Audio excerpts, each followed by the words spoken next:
Andrew and Mike stood in front of an old, abandoned building. The place was creepy, with a reputation for being haunted, and Andrew was clearly uncomfortable. "This place is disgusting," Andrew muttered, shaking his head. He didn't want to be there, but Mike was persistent. "Come on! Everyone at school is talking about this," Mike urged. Andrew knew Mike was always up for pulling pranks, so he hesitated. "You're just going to make me look like an idiot," Andrew said, but Mike promised he wouldn't. Reluctantly, Andrew agreed to the dare. "Fine, what do I have to do?" he asked.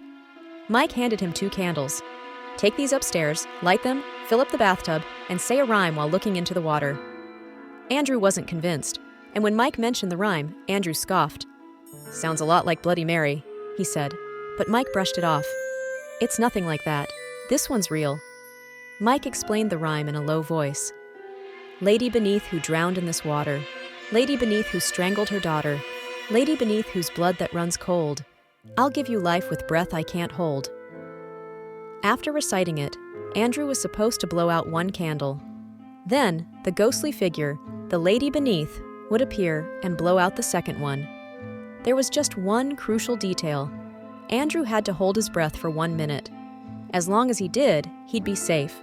If not, well, Mike wasn't sure what would happen. Despite his reservations, Andrew went upstairs with the candles, the eerie rhyme echoing in his mind. "I'll be right here," Mike said. But when Andrew asked if Mike was coming with him, he said no. It only works if you're alone. With a heavy sigh, Andrew lit the candles and began filling the bathtub, the old pipes groaning as the water poured out. Standing over the water, Andrew repeated the rhyme. "Lady beneath who drowned in this water, lady beneath who strangled her daughter." He felt ridiculous, but continued.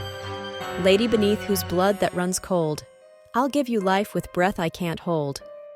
For a moment, nothing happened, and Andrew started to feel relieved. "Mike, I told you nothing was," he began, but was cut off by a sudden shift in the atmosphere. The room felt colder, and the shadows seemed to grow. Panic crept up on him, but before he could react, everything went quiet. Time passed, and Mike, still downstairs, began to worry.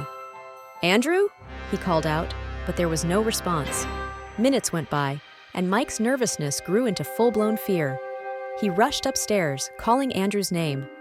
When he found Andrew lying unresponsive by the bathtub, horror struck him. "Andrew, wake up!" Mike cried, shaking him desperately. "Please, wake up!" But no matter how hard he tried, Andrew didn't move. Mike collapsed next to his friend, panic and regret filling his voice. "I'm so sorry. Please, Andrew, come on!" But it was too late. The dare had turned into a nightmare, and Mike could do nothing but cry out in despair.